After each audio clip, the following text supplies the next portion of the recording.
always like to imagine where artists, who their favorite writers are or artistry.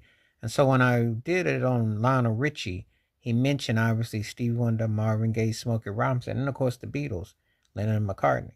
It would make sense, you know.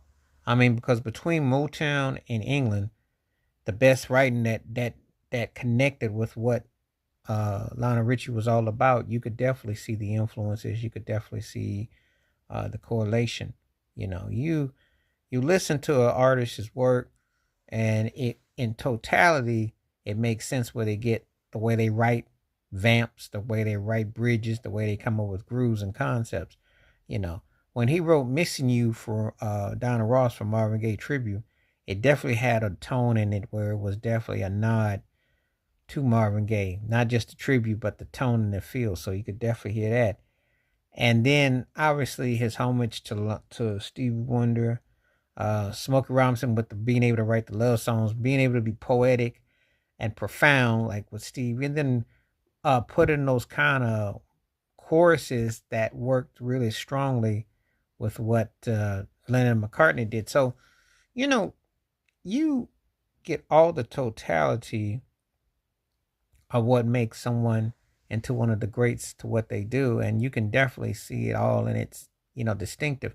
And I may have done talked about him before, but I hadn't gone into extensiveness because when I was like really listening to Lionel Richie's music, I always said there's a nod to Ray Charles, you know, and obviously all the down home South with preachers and his ability, you know, there's a certain way that he writes certain songs, they just kind of stick with you. And I say he writes, grown people feeling music.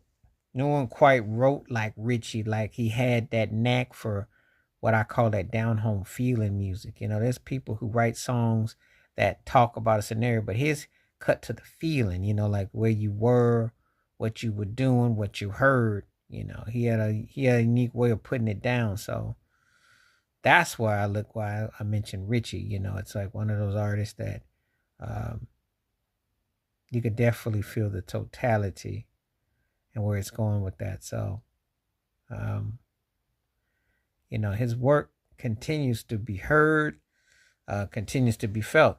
And, when you go to a label that represents what you were about as a songwriter, as an artist, that's the best feeling in the world. Because imagine if Richie had gone to another label and he didn't have those influences and his style of writing, and you may detour. So, you just understand how dominant Smokey Robinson was. You understand